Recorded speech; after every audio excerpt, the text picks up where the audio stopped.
اب انجینئر مرزا محمد علی کو کیا پتہ بابا ہوتا کیا ہے؟ وہ تو اس کو تو حضرت جی جو پیچھے سے پیسے آ رہے ہیں نا اس کو تو وہ نظر آ رہا ہے، اس کو کیا پتہ بابا ہوتا کیا ہے؟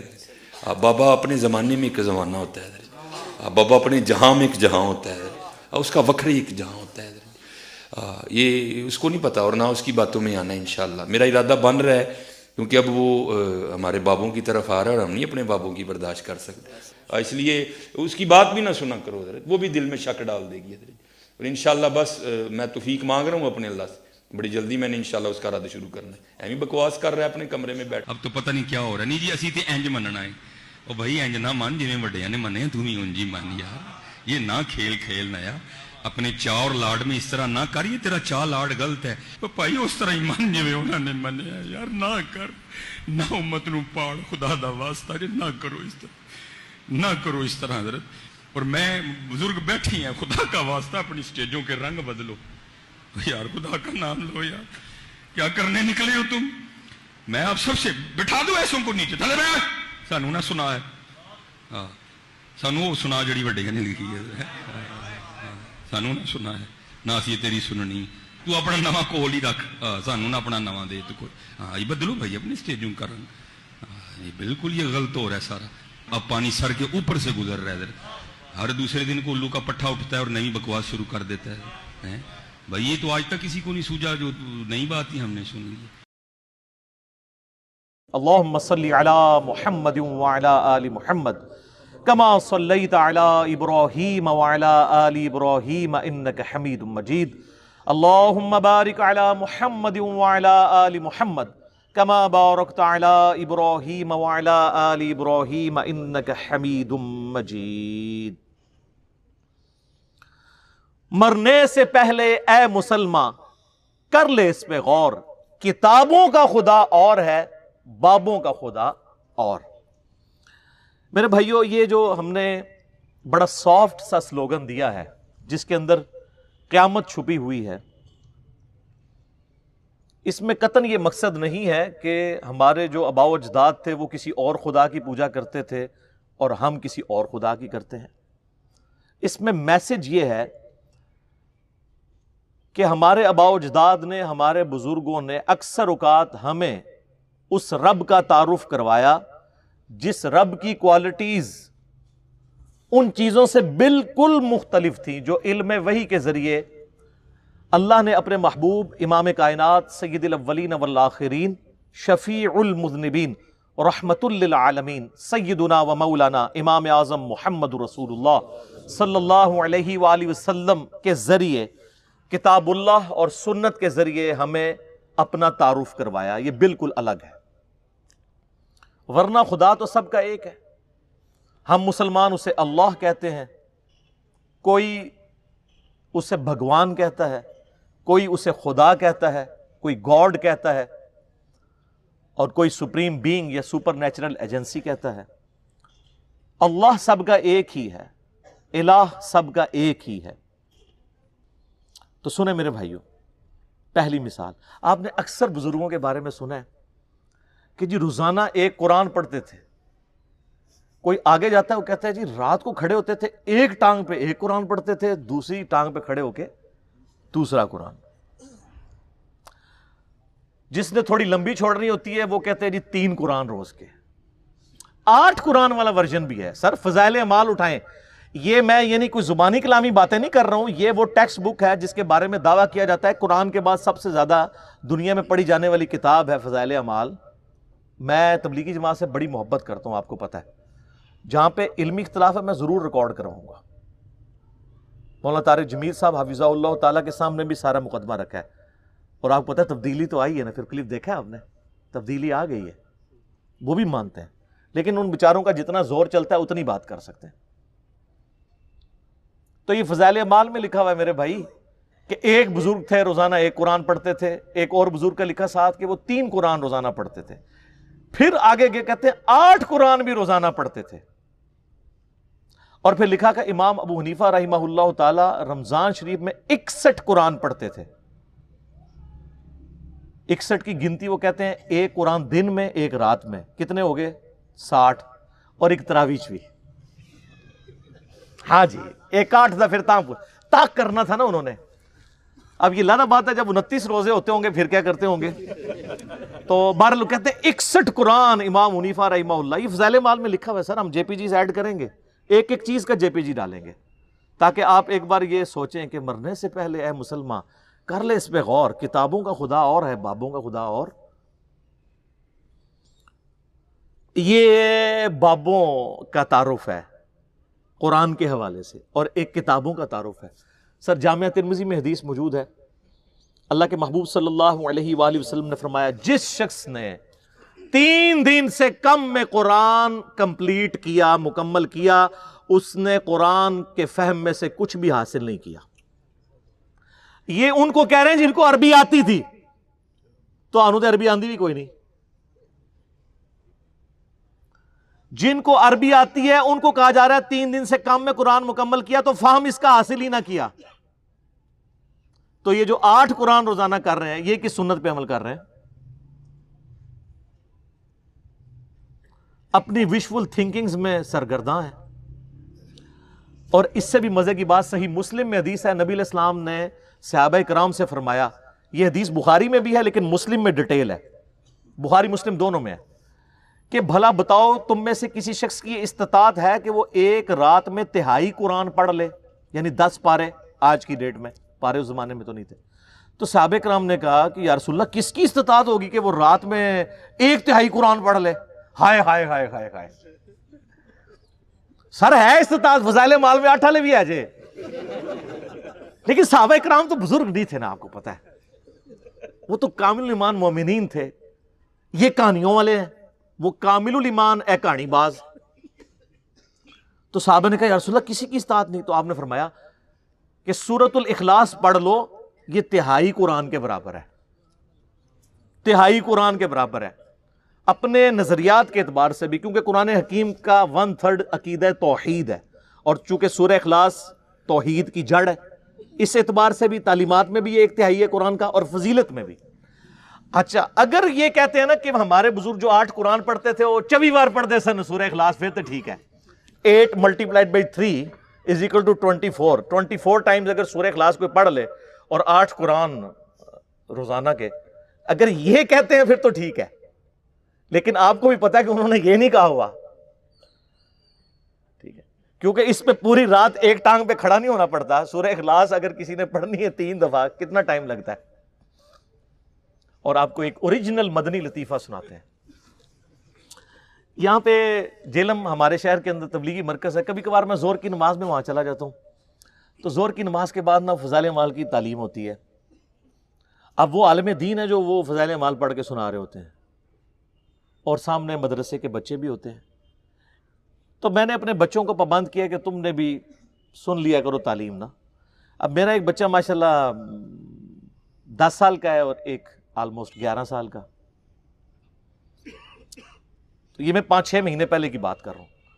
تو ہم درس سن رہے ہیں نا, تو یہی والا جناب وہ فضائل قرآن والا آ گیا جی, ایک بزرگ 3 قرآن روزانہ, ایک 8 قرآن, اور یہ 61 قرآن. اب میں جب بیٹھا ہوا درس سن رہا نا, تو میں بچوں کی طرف دیکھ رہا, میں نے کہا کہیں یہ بھی وہی تو نہیں سوچ رہے جو میں سوچ رہا ہوں. تو خیر بعد میں ہم جب موٹر بائک پہ بیٹھے, میں گھر آنے لگا, تو میرا بچہ مجھے کہتا ہے, احمد کہتا ہے بابا یہ باقی باتیں تو ٹھیک تھیں, ایک بندہ روزانہ 3-8 قرآن کیسے پڑھ سکتا ہے؟ تو میں نے کہا بیٹا یہ کہانی تھی, اس کو چھوڑ دو, باقی باتیں لے لو. لیکن میں یہ سوچ رہا تھا کہ 80 لوگ اس عمر ہی ٹگے سن ڈنگر, کیونکہ ہماری تربیت نہیں ہوئی تھی. اور آج کل کے بچے سوچتے ہیں, کیوں سوچتا ہے؟ اس نے قرآن کئی دفعہ مکمل کیا, اسے پتہ ہے یہ اتنی موٹی کتاب ہے, یہ 8 دفعہ روزانہ کیسے پڑھی جا سکتی ہے. آپ لاکھ کسی کو کہتے رہے جناب انج کر کے پڑھ لی, انج کر کے پڑھ لی, کیسے منوائیں گے؟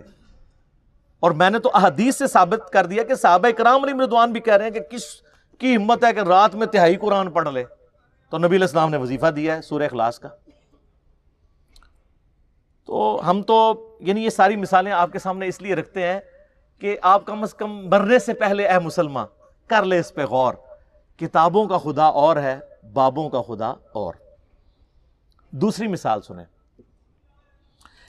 یہ چونکہ قرآن کے دشمن ہے, بدنیتی کی وجہ سے نہیں, پوری نیک نیتی کے ساتھ. میں کہتا ہوں اس امت میں جس نے بھی اس امت کا جنازہ نکالا پوری نیک نیتی کے ساتھ نکالا ہے, کوئی دو نمبری نہیں تھی ان کے اندر, پوری نیک نیتی کے ساتھ. چونکہ شیطان جب ان کے برے اعمال ان کی نظروں میں سنوار دیتا ہے تو نیک نیتی سے وہ کام کر رہے ہوتے ہیں نا.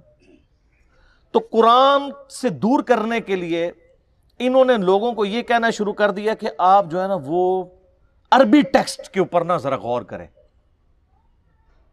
اس کے اوپر ایمفسائز کریں. اور اس کے لیے پھر انہوں نے کئی ایک ہیلے بہانے گڑے. ایک تو موٹا سا جملہ, یہ قرآن حدیث ڈائریکٹ نہیں پڑھنا گمراہ ہو جاؤ گے, یہ تو آپ نے اکثر سنا ہے. اچھا, جو صحابہ کرام تھے وہ تو قرآن سنتے تھے, ان کے آنسو روا ہوتے تھے, چلے ان کے آپ کو یقین نہیں آتا. یہ جو گورے مسلمان ہو رہے ہیں, 2007 میں کلنٹن پاکستان آئے اور انہوں نے کہا کہ اسلام از دا فاسٹسٹ گروئنگ ریلیجن ان امریکہ. وہ قرآن جو ہے وہ تو ڈائریکٹ ہی پڑھ رہے ہیں گورے, انگریزی میں ترجمہ, اور ہم جو پیدائشی مسلمان اردو میں پڑھ کے گمراہ ہو جائیں گے. اور ہم بڑے فخریہ بتاتے ہیں جی بڑی تیزی نہ لوگ گورے مسلمان ہو رہے ہیں, فخریہ بتاتے ہیں نا. اور یہاں ہم کہانی کروا رہے ہوتے ہیں کہ ڈائریکٹ نہ پڑھنا گمراہ ہو جاؤ گے, اور ہم ایسے علماء کو سبحان اللہ کہہ رہے ہوتے ہیں. اگر کوئی یہودی عیسائی ہمیں کہنا قرآن نہیں پڑھنا گمراہ ہو جاؤ گے, وہ کہے گا اللہ کا دشمن ہے تو اس لیے کہہ رہا ہے. اور یہ جو یہودی مسلمان نما یہودی گھسے ہوئے ہیں ہماری صفوں کے اندر, یہ آپ کو کہتے ہیں آپ کو کوئی پرواہ نہیں ہے. قرآن تو بار بار کہہ رہا ہے ہدی للناس, سورۃ البقرہ میں ہے ہدی للناس وبینات من الہدی والفرقان. یہ پوری انسانیت کے لیے ہدایت ہے, اور اس میں ہدایت کے روشن دلائل ہیں, اور یہ حق اور باطل میں تمیز کرنے والی کتاب ہے. لیکن نہیں, سورۃ القمر میں 4 دفعہ آیا وَلَقَدْ يَسَّرْنَا الْقُرْآنَ لِلذِّكْرِ فَهَلْ مِن مُدَّكِرٍ. قرآن نصیحت کے لیے ہم نے آسان کر دیا ہے کوئی نصیحت حاصل کرنے والا نصیحت کے لیے؟ باقی اس کے سائنٹیفک فیکٹس پہ جائیں تو سر مولویوں تو سائنس آمدی بھی نہیں, سائنس دے سپیلنگ بھی نہیں آمدے. قرآن کا مقصد بھی نصیحت ہے, باقی تو آپ کا انٹرسٹ ہے جتنا مرضی, نصیحت کے لیے آسان ہے. لیکن وہ فضائل اعمال میں لکھا ہوا سر کہ جی قرآن کی تفسیر کے لیے 15 علوم چاہیے. یہ آپ کو دور کر رہے ہیں قرآن سے غیر محسوس طریقے. اور انہوں نے کہا کہ جی 14 کے تو نام گنوائے, انہوں نے کہا 14 تو آپ حاصل کر لیں گے, 15واں جو ہے وہبی ہے. وہبی کہتے ہیں جو گاڈ گفٹڈ ہو, وہ خاص لوگوں کو ہی ملتا ہے, تاکہ آپ 14 حاصل بھی کریں, کہیں گے 15واں تو کوئی نہیں نا, وہ تو وہبی ہے. وہبی نہیں وہبی. کتنی دشمنی اس پہ تر رہا یہ کہ پھر باقاعدہ ایک خواب لکھا کہ امام احمد, یہ فضائل اعمال میں سر لکھا ہوا ہے کہ امام احمد بن حنبل رحمۃ اللہ علیہ نے خواب میں اللہ کی زیارت کی. جھوٹ. بازید بستامی کے بارے میں کشف المحجوب میں لکھا ہے کہ انہوں نے اللہ کی زیارت کی ڈائریکٹ, اور تذکرۃ الاولیاء میں لکھا ہے معراج کی رات انہوں نے بھی معراج کی اور اللہ کو ڈائریکٹ دیکھا. ادھر تھوڑی شرم آئی, انہوں نے ایک سٹیپ نیچے لے آئے, خواب میں دیکھا. سر یہ خواب والا پیکج موسیٰ علیہ السلام کو آفر کیوں نہیں ہوا تھا؟ سورۃ الاعراف کی آیت نمبر 143 ہے, حضرت موسیٰ علیہ السلام اللہ کے لاڈلے ترین 5 پیغمبروں میں سے ہیں, اولو العزم پیغمبروں میں سے ایک. کہنے یا اللہ تجھے دیکھنا چاہتا ہوں. اللہ نے فرمایا تو نہیں مجھے دیکھ سکتا, بلکہ پہاڑ کی طرف دیکھ, اگر یہ قائم رہا تو سمجھ لینا تو بھی دیکھ سکتا ہے. اور وہ جل کر راکھ ہو گیا پہاڑ, اور موسیٰ علیہ السلام انڈائریکٹلی اس کے ایفیکٹ کی وجہ سے بے ہوش ہو گئے. لن ترانی, تو مجھے نہیں دیکھ سکتا. تو اللہ تعالیٰ کہہ سکتا تھا کہ بعد میں نے احمد بن حنبل کو خواب میں زیارت کرانی ہے, تو موسیٰ پھر خواب والا پیکج, میں کہتا ہوں آج بھی کہتا ہوں موسیٰ علیہ السلام کو خواب والا پیکج آفر ہوتا نا وہ لے لیتے. ہمارے محبوب صلی اللہ علیہ وآلہ وسلم کو خواب میں زیارت ہوئی ہے, جامعہ ترمذی میں حدیث ہے, بڑی لمبی حدیث ہے, جس میں وہ نبی علیہ السلام کی دعا ہے اللہم انی اسألک فعل الخیرات و ترک المنکرات. میں نے کئی دفعہ بیان کی ہے, مشکات میں اس کا انٹرنیشنل نمبر ہے 748 جامعہ ترمذی کے حوالے سے. یہ پروٹوکول کسی کا نہیں ہمارے محبوب صلی اللہ علیہ وآلہ وسلم کے سوا. تو کہتے ہیں جی احمد بن حنبل نے خواب میں اللہ کو دیکھا تو اللہ تعالیٰ سے کہا یا اللہ میں تیرا قرب حاصل کرنا چاہتا ہوں, تو اس کے لیے سب سے بہترین ذریعہ کیا ہے؟ تو اللہ نے فرمایا میرا کلام. بالکل ٹھیک ہے, ہم بھی یہی کہتے ہیں, لیکن اگے کہانی شروع ہونے لگی ہے. تو احمد بن حنبل نے کہا کہ یا اللہ سمجھ کے یا بغیر سمجھ کے. ہائے ہائے, احمد بن حنبل انہوں نے باقاعدہ ہماری ٹریننگ کی تھی اسی کہ کل اسی کہانی کرانی ہے, کل ہم نے کہانی کرانی ہے, آپ ذرا یہ بھی پوچھ لیں. یہ لکھا ہوا ہے بھائی, اور پوچھ رہے کس سے؟ اللہ سے، جس نے سمجھ کے لیے پیغمبر بھیجا ساتھ، سب کچھ سمجھایا۔ وہ اس اللہ سے کسی کی جرت ہے یہ پوچھ لے کہ سمجھ کے کہ بغیر سمجھ کے؟ تو اللہ نے جواب دیا خواہ سمجھ کے خواہ بغیر سمجھ کے، استغفر اللہ واتوب الیہ۔ میں کہتا ہوں جی اس جھوٹے پر اللہ کی لعنت جس نے یہ خواب گھاڑ کر امام احمد بن حنبل کی طرف منسوب کیا، اور احمد بن حنبل کو تو یہ سمجھ بغیر سمجھ کہنے کی ضرورت نہیں تھی، ان کو ویسے ہی عربی آتی تھی کہانی۔ اور اسے کہ احمد بن حنبل جیڑا پنجابی پٹھان سندھی یا بلوچ سن۔ یہ ہے جناب بابوں نے جو آپ کو تعارف کروایا۔ اور سر آپ کتاب اللہ کھولے تو سورہ صاد کی آیت نمبر 29 ہے، کتاب انزلناہ الیک مبارک۔ یہ وہ مبارک کتاب ہے جو ہم نے محبوب صلی اللہ علیہ وآلہ وسلم آپ کی طرف نازل کی ہے، لیدبروا آیاتہ، تاکہ لوگ اس کی آیات میں تدبر کریں اور نصیحت حاصل کریں اس سے عقل والے۔ اچھا یہ آپ بتائیں گے نا لوگوں کو تو یہ اگلی کہانی کرائیں گے۔ دیکھیں اس میں لکھا ہے عقل والے نصیحت حاصل کریں، تو ہر کوئی تو عقل والا نہیں ہے۔ اچھا جی تو تسی روٹی جڑی ہے ناکرا کھاندے ہو؟ عقل تو ہر بندے کو ہے میرے بھائی۔ جب قرآن کہتا ہے کہ عقل والے، تو اللہ تعالیٰ اس سے مراد لیتا ہے ادر دین مجذوب اور کلندر اور مجنون۔ تو کوئی بھی نہیں ہے ان میں سے، ہم میں سے کوئی ہے مجنون، کلندر یا مجذوب، چلا، پاگل؟ وہ صحیح بخاری میں تعلیقاً روایت ہے، مولا علی کے قول ہے، امام بخاری چیپٹر کی ہیڈنگ میں لے کے ہیں، اور سنن ابن ماجہ میں مولا علی علیہ السلام نے نبی علیہ السلام سے یہ روایت کی ہے کہ 3 قسم کے لوگ ہیں جن سے اللہ نے شریعت کا قلم اٹھا لیا ہے: سویا ہوا شخص، اور نابالغ، اور تیسرا جو شخص پاگل ہے، جس کو آپ مجذوب کہہ لیں، مجنون کہہ لیں، کلندر کہہ لیں۔ اس کو عقل نہیں ہے، اس کی پوچھ نہیں ہے، باقی تو ہر بندہ عقل والا ہے۔ تو عقل والے سے مراد ہر وہ انسان جس کی عقل سلامت ہے، وہ پاگل نہیں ہوا۔ اور جو اپنی عقل کے ہوتے ہوئے اپنی عقل کو استعمال نہ کرے تو اس کو اللہ تعالیٰ نے قرآن میں کہا ہے یہ جانور سے بھی بدتر ہے۔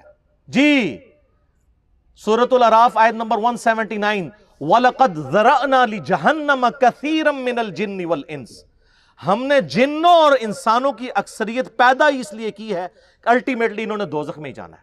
وَلِعَاذُ بِاللَّهِ تَعَالَى اللہم اجرنا من النار، اللہم اجرنا من النار، اللہم اجرنا من النار، آمین۔ پھر اللہ تعالیٰ ساتھ ہی فرماتا ہے ہم نے انہیں عقل دی تھی یہ سوچتے نہیں، ان کو کان دیے تھے یہ سنتے نہیں، ان کو آنکھیں دی تھی یہ دیکھتے نہیں، عبرت والا دیکھنا۔ اولئک کالانعام بل ہم اضل، یہ جانوروں کی مانند ہیں بلکہ ان سے بھی گئے گزرے ہیں جو اپنی عقل کو، کانوں اور آنکھوں کو استعمال کر کے حق بات تک پہنچنے کی کوشش نہیں کرتے۔ تو قرآن تو اس لیے نازل ہوا تھا، سمجھ کے پڑھو یا بغیر سمجھ کے، کڈی وڈی کہانی کرائی ہے۔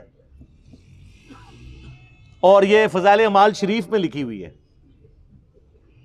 چلو، اور وہ کوئی عام آدمی نہیں، باہر لکھا ہوا ہے شیخ المحدثین، استاذ العلماء، اور یہی تعلیمات ہیں جو صوفیاء نے شروع سے دی ہیں، اور ہم آپ کو رو رو کے بتا رہے ہیں کیا کہ مرنے سے پہلے اے مسلمان کر لے اس پہ غور، کتابوں کا خدا اور ہے، بابوں کا خدا اور اللہ نے ہمیں تو یعنی سمجھ کے کیا، نبی علیہ السلام کو تو اللہ تعالیٰ نے اسپیشلی حکم دیا ہے سورۃ الانعام آیت نمبر 19 میں، وَأُوحِيَ إِلَيَّ هَذَا الْقُرْآنُ لِأُنذِرَكُمْ بِهِ وَمَنْ بَلَغَ۔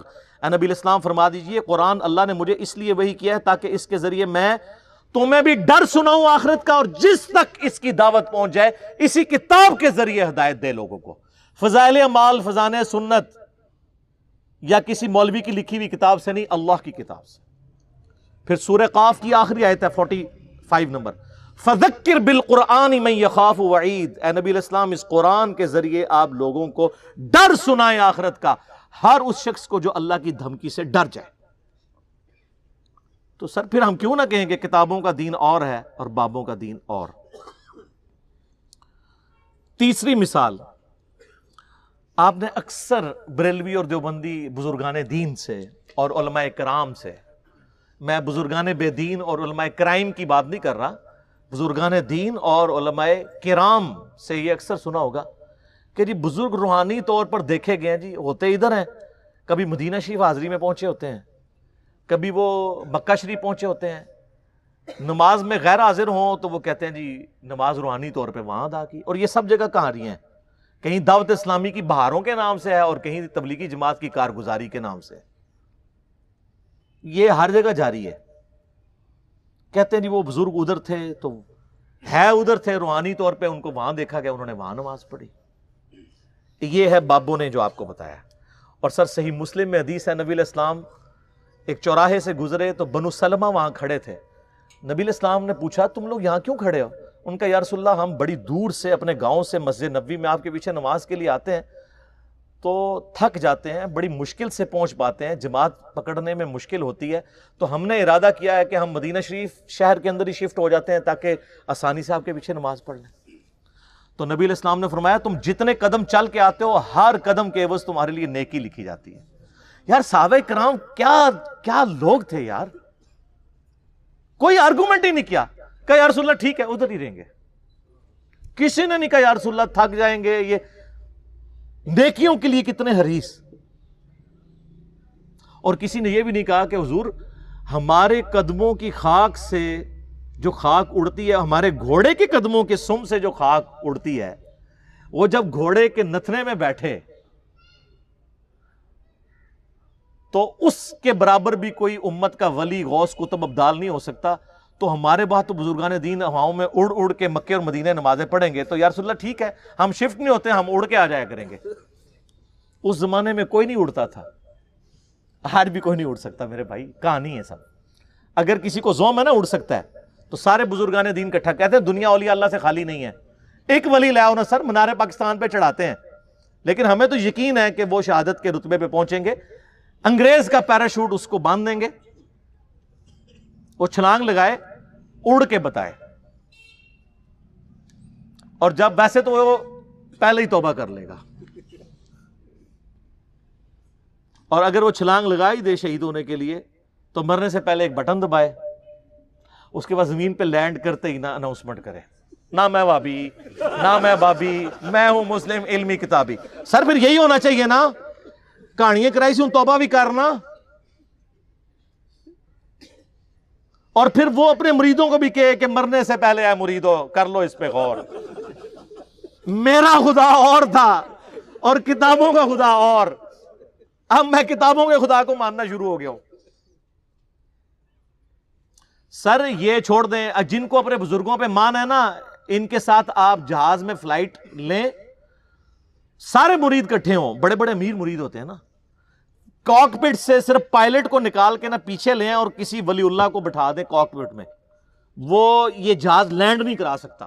اڑنا تو بڑی دور کی بات ہے، اس دنیا میں نہیں لینڈ کرے گا، آخرت کی زندگی میں. لیکن فائدہ کوئی نہیں نا سر، لینڈ ہوئے گا انشاءاللہ. ظاہر لینڈ تو انہیں کرنا ہے جو فیول مکڑا ہے. وہ لادہ بات ہے کہ آپ لوگ جو ہے وہ پھونک مار کے بغیر پیٹرول کے گاڑیاں چلاتے ہیں، لیکن جہاز نہیں اڑتا بغیر پیٹرول دے. سب کہانیاں اتنی کہانیاں. اور لوگ صاحب وہ جی جناب نکاح ماری لوہے محفوظ پڑھ لیا، تھلے ویکھیا 7 زمینہ کراس، تیل بھی کراس. وہ سر ایڈون نے دریافت کیتا آ کے 200-250 سال پہلے پنسلوینیا. تو کیا کرتے رہے ہیں؟ تیل کیوں کراس؟ ہر بزرگ کو ہی تیل کراس ہو گیا. سر نہیں، دنیا بقدر ایفرٹ ہے، جو ایفرٹ پٹ کرے گا اسے رزلٹ ملے گا. وہ تخت بلقیس والا آپ میرا کلپ دیکھ لیں، تو باقی چیزیں میں نہیں بیان کرتا. سیکنڈ لاسٹ مثال، چوتھی، آپ کو پتہ یہ بڑی مشہور حدیث ہے بخاری اور مسلم دونوں میں، سیدنا اسامہ ابن زید سے متعلق. ایک جنگ کے دوران کافر سے مڑ بھیڑ کے دوران جب وہ کافر ان کی تلوار کے نیچے آیا تو اس نے کلمہ پڑھ دیا، لیکن انہوں نے پھر بھی اسے قتل کر دیا. بعد میں قلق تھا، نبی علیہ السلام کی خدمت میں حاضر ہوئے کہ یا رسول اللہ اس طرح لڑائی ہوئی، وہ میری تلوار کے نیچے آیا، کلمہ پڑھ دیا، پھر بھی میں نے اسے قتل کر دیا. تو نبی علیہ السلام فرمایا تو نے اسے کیوں قتل کیا؟ کہ یا رسول اللہ اس نے اوپر سے کلمہ پڑھا تھا ڈر کی وجہ سے، اندروں وہ کافر تھی. ہو سکتا ہے یہ بات ٹھیک بھی ہو، ہم بھی یہی ججمنٹ کرتے، لیکن نبی علیہ السلام نے فرمایا کیا تو نے اس کا دل چیر لیا تھا؟ تو صحابہ نے تو نہیں کہا یا رسول اللہ کہ اولیاء اللہ دل کا حال جان لیتے ہیں تو ہم تو اولیاء کے امام ہیں. جی میں نے دل چیر لیا تھا. اور جو کہہ رہا تھا اس کو بھی پتا تھا میں کیا کہہ رہا ہوں, کہ کوئی نہیں دل چیر سکتا, صرف نبی کو وحی کی تائید حاصل ہوتی ہے. پھر آپ نے فرمایا اسامہ تو کیا کرے گا جب قیامت والے دن وہ کلمہ پڑھتا ہوا اللہ کے حضور تیرے خلاف مقدمہ قائم کرے گا. اسامہ تو کیا کرے گا, اسامہ تو کیا کرے گا, اسامہ تو کیا کرے گا. نبی علیہ السلام یہ الفاظ ریپیٹ کرتے رہے. سیدنا اسامہ کہتے ہیں میری خواہش ہوئی کاش آج سے پہلے میں کافر ہوتا اور آج کلمہ پڑھ کے مسلمان ہوا ہوتا, کم از کم میرا یہ گناہ تو دھل جاتا. ہوئے ہوئے, اسامہ ابن زید عام بندہ نہیں. صحیح بخاری میں حدیث ہے کہ نبی علیہ السلام زانوں پہ ایک طرف حسن ابن علی کو بٹھاتے تھے تو دوسرے طرف اسامہ ابن زید کو, حضور کے بچوں کی مانت, پوتا حضور کا صلی اللہ علیہ وآلہ وسلم. بڑے بڑے صحابہ غصے کی حالت میں نبی علیہ السلام کو اپروچ نہیں کرتے تھے تو اسامہ ابن زید سے سفارش کرواتے تھے. وہ جو بخاری مسلم میں حدیث ہے جب فاطمہ نامی عورت کی چوری کا مقدمہ آیا اور نبی علیہ السلام کو سفارش کی گئی, وہ بھی اسامہ کے ذریعے کی گئی تھی, لیکن حضور نے ادھر بھی لحاظ نہیں کیا. آپ نے فرمایا تم لوگ مجھے سفارشیں کرواتے ہو, اللہ کی قسم تم سے اگلے لوگ اس لیے تباہ و برباد ہوئے, ان کے اشرافیہ کے لیے الگ قانون ہوتے تھے اور عام لوگوں کے لیے الگ. اللہ کی قسم اگر میری بیٹی فاطمہ بھی چوری کرتی میں اس کے بھی ہاتھ کٹوا دیتا, مجھے اپروچ کرتے ہو تم. یہ ہے اسامہ ابن زید. اور آپ ذرا مجھے بتائیں جو کہتے ہیں جی بزرگ دلوں کے حال جان لیتے ہیں, کہتے ہیں آپ رائے ونڈ چلے جائیں, آپ ملتان شریف چلے جائیں, کسی بھی شریف جگہ پہ چلے جائیں تو مرید وہ ڈر ڈر کے بیٹھے ہوتے ہیں جی بزرگ دل کا حال جان لیتے ہیں. میں نے کہا نا, پرانیاں گلاں, پرانے فرقے, پرانے بزرگ. ہوں تیرا دی برسیاں بھی ہو چکی ہیں نا, 1000 سالہ برسیاں, جو جتنا پرانا ہے وہ اتنی برسی ہو چکی ہے. میں یہ چیلنج کرتا ہوں, میں اپنی میکینیکل انجینئرنگ میں سے مشین ڈیزائن کا یا اسٹرینتھ آف مٹیریل کا ایک فارمولا میکینکس آف مٹیریلز کا لکھ کے دیتا ہوں کاغذ کے اوپر, کوئی دنیا کا بزرگ مجھے دیکھ کے پڑھ کے بتا دے. ہاں اگر وقت کا پیغمبر ہو وہ پڑھ کے بتا سکتا ہے کیونکہ اسے وحی کی تائید حاصل ہوگی. نبی علیہ السلام کو کئی مواقع کے اوپر آپ کو پتا ہے کافروں نے سوال کیے ہیں, نبی علیہ السلام کو نہیں پتا تھا, اللہ نے صورتیں نازل کر کے جواب سکھا دیے. قصہ موسیٰ اور خضر سکھایا, حضرت یوسف علیہ السلام کی بایوگرافی سکھائی, ذوالقرنین بادشاہ سے متعلق سکھایا سورۃ الکہف میں. نبی علیہ السلام کے پیچھے اللہ ہے. سورہ آل عمران کی آیت نمبر 179 ہے کہ اللہ کی یہ شان ہی نہیں ہے کہ کسی غیر نبی کو غیب پر مطلع کرے, وہ اپنے پیغمبروں کو غیب کے اوپر اطلاع دیتا ہے, اور تمہارا کام ہے اللہ اور اس کے پیغمبروں پہ ایمان لاؤ, بس اس حد کو کراس مت کرو. تو نبی علیہ السلام کو اگر یہ چیلنج دیا جائے وقت کے پیغمبر کو, وہ پڑھ کے سنا بھی دے گا, اس کو اللہ آنے واحد میں سب کچھ سکھا دے گا. بابوں کو اس لیے میں چیلنج کر رہا ہوں کہ تمہارا تو کہنا ہے کہ ہمارا اللہ سے تعلق ہے, اللہ کو تو آتی ہے نا انجینئرنگ, پڑھ کے بتاؤ. تم کہتے ہو ہم دلوں کے حال جانتے ہیں, ہمیں کشف القبور ہوتا ہے, وہ بھی کہانیاں. صحیح مسلم میں حدیث ہے, بخاری میں بھی اس کا کچھ حصہ ہے. ایک مدعم نامی غلام تھا نبی علیہ السلام کا, خیبر کے موقع پر نامعلوم تیر لگا, وہ شہید ہو گیا. صحابہ نے کہا سیدھا جنتی ہے. آپ فرمایا تم جنتی کہہ رہے ہو, اس نے تو مال غنیمت کی ایک چادر چرائی تھی جو آگ کی پہنا دی گئی ہے اس کے اوپر, میں دیکھ رہا ہوں. تو صحابہ کرام فوراً گھروں کو لوٹے. اگر کسی نے کوئی رسی کا ایک ٹکڑا بھی یہ سمجھ کے اٹھایا تھا نا اس کی تو خیر ہے, وہ بھی لا کے مال غنیمت میں جمع کروایا کہ یہ سر وہ لوگ سمعنا و اطعنا تھے, سننے والے اور ماننے والے. تو صحابہ کرام کو تو سامنے میت کے اوپر آگ کی جو چادر نظر نہیں آئی ہے. بخاری مسلم میں حدیث ہے, نبی علیہ السلام گزر رہے تھے, آپ رک گئے, آپ کا خچر بدک گیا, کیونکہ آپ علیہ السلام اس پہ بیٹھے ہوئے تھے, اس کی برکت سے اللہ نے اس کو بھی دکھا دیا. ویسے بخاری مسلم میں حدیث ہے کہ ایک مناظر جو ہیں وہ جنوں انس کے علاوہ ساری مخلوقات دیکھتی ہیں.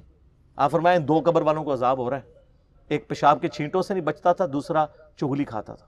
پھر آپ نے ایک ٹہنی توڑ کے اس کے 2 حصے کر کے لگایا, فرمایا جب تک یہ ہری رہیں گی ان کے عذاب میں تخفیف ہوتی رہے گی. نبی علیہ السلام کی مبارک ہاتھوں کی برکت سے. تو صحابہ کرام کو تو عذاب قبر نظر نہیں آیا. کہانیاں دل کا حال جان لیتے ہیں. سر اب زمانہ بدل چکا ہے, اب ہر طرف صدا ہے کیا کہ نہ میں وابی نہ میں بابی, میں ہوں مسلم علمی کتابی. یہ علمی کتابی باتیں. آخری مثال 5ویں فقہ حنفی سے متعلق. فقہ حنفی کی ساری کتابوں میں آپ کو ملیں گی یہ ساری کہانیاں. جب ان کو دلائل نہیں ملتے نا تو وہ پھر روب ڈالتے ہیں آپ کے اوپر. چاہے وہ قاضی ثناء اللہ پانی پتی ہوں،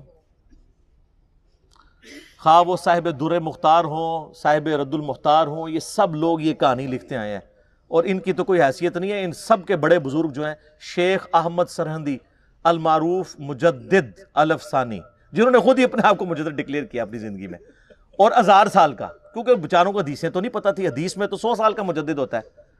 سنن نبی داؤد میں حدیث ہے، المستدرک الحاکم میں ہے کہ ہر صدی کے کنارے کے اوپر اللہ تعالیٰ ایک ایسا شخص ضرور بھیجے گا میری امت میں جو دین کی تجدید کرے گا. 100 سال میں ایک.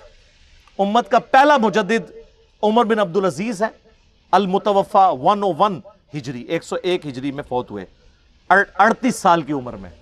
اور آخری جو مجدد ہیں وہ امام محمد بن عبداللہ المہدی ہیں، درمیان میں ہر فرقے کے اپنے ہیں. یہ دو پہ امت متفق ہے اور سنی شیعہ دونوں متفق ہیں. تو مجدد صاحب نے کہا کہ میں 1000 سال کا مجدد ہوں. پھر اپنے مکتوبات میں لکھا کہ مجھے جو اللہ نے شانیں دی ہیں مجھے امید ہے اللہ سے اس کا کچھ حصہ مہدی کو بھی مل جائے گا. کڈی کہانی. اور ہمارے وہ بولے استاد ڈاکٹر اسرار صاحب رحمہ اللہ تعالیٰ، اللہ ان کی غلطیوں سے درگزر فرمائے، وہ بھی کہتے تھے جی مجدد صاحب کی بڑی خدمات ہیں. سر بڑی خدمات بڑے لوگوں کی ہیں، لیکن جو ساتھ کہانیاں یہ کرا کے گئے ہیں،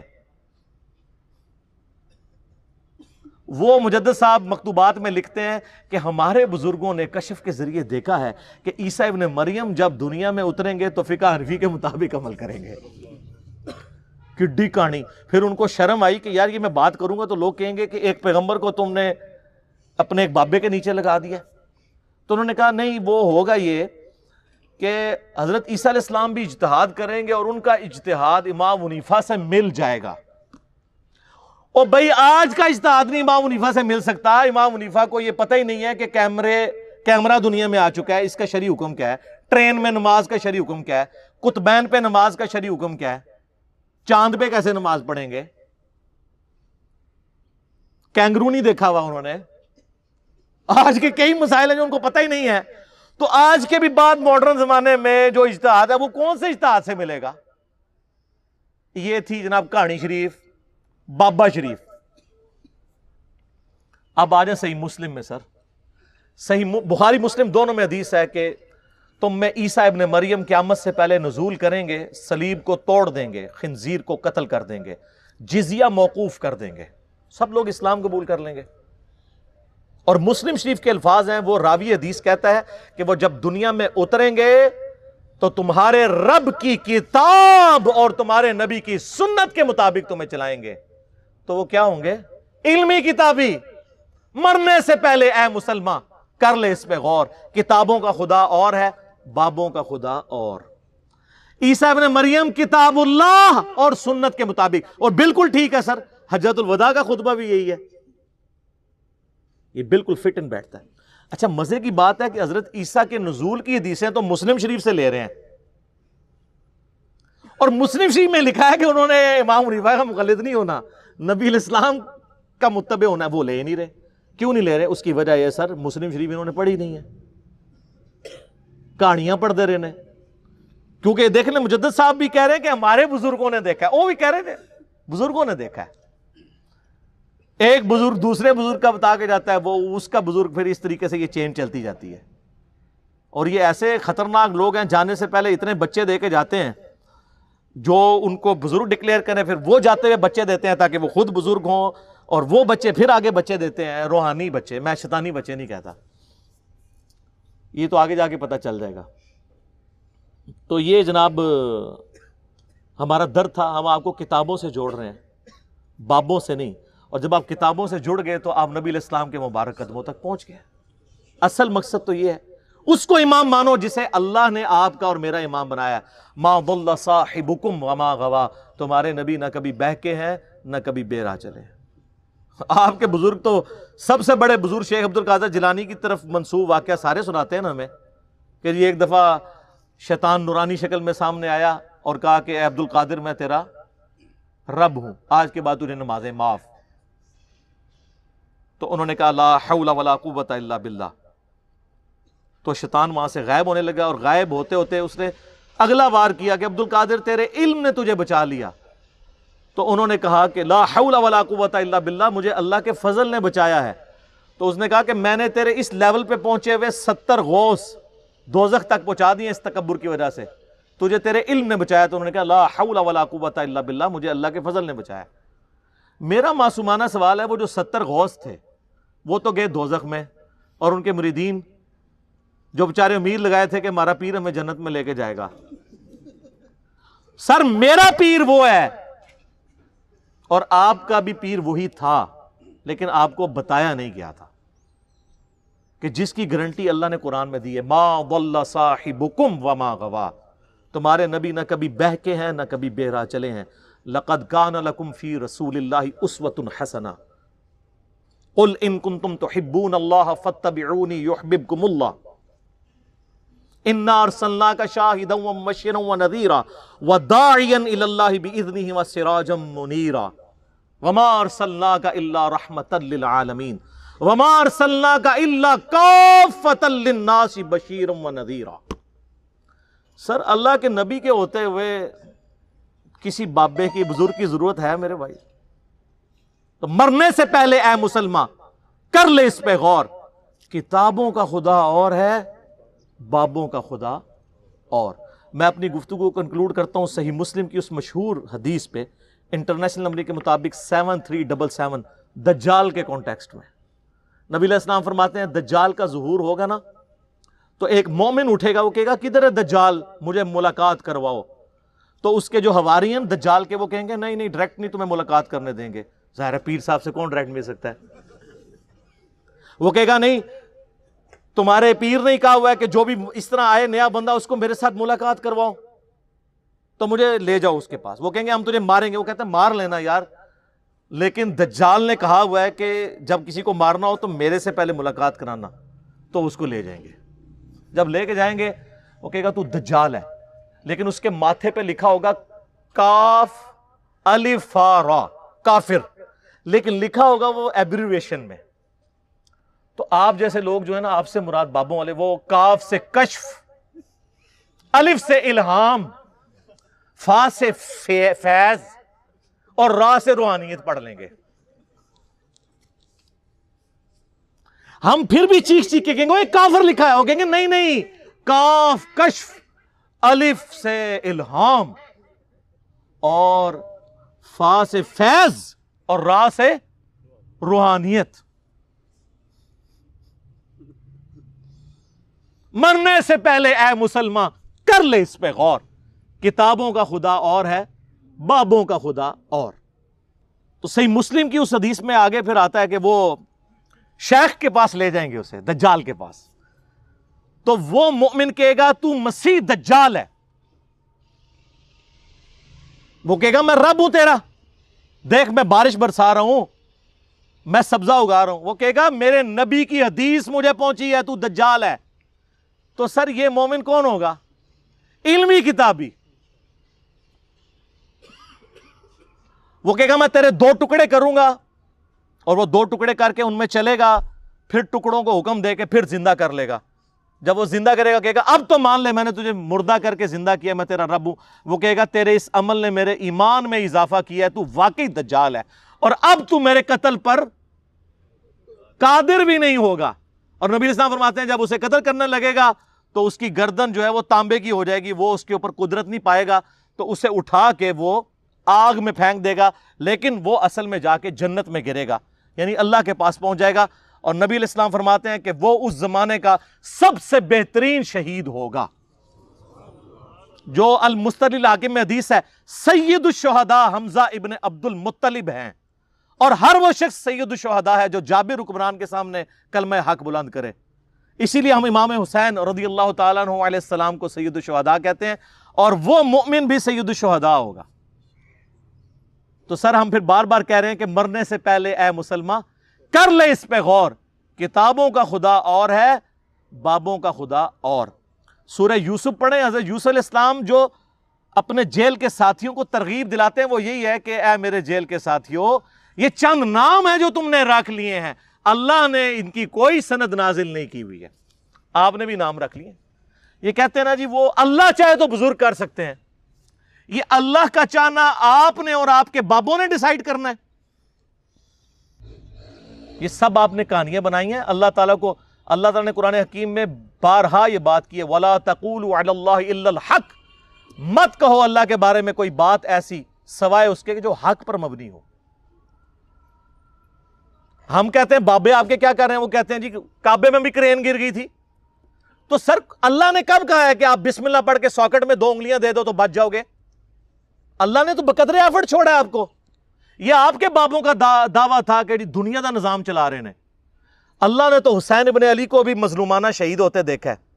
اللہ نے تو حجاج ابن یوسف کے ذریعے اور یزید کے ذریعے خانہ کعبے کی توہین ہوتے ہوئے دیکھی ہے۔ وہ ابرا کے لشکر کو ایک ہی دفعہ ہلاک کیا ہے، ایک ہی دفعہ آگ ٹھنڈی ہوئی ہے ابراہیم علیہ السلام پہ۔ رومن امپائر کے بیٹل فیلڈز میں کئی صحابہ کو تیل کے کڑاہوں میں زندہ جلایا گیا۔ اللہ نے کہیں یہ نہیں کہا میں بچاؤں گا، آخرت کی گارنٹی ہے، دنیا بقدر ایفرٹ ہے، یا آپ کو ایفرٹ پٹ کرنی پڑے گی۔ چلیں یہ اللہ کی بات کرتے ہیں، اچھا ہی کرتے ہیں۔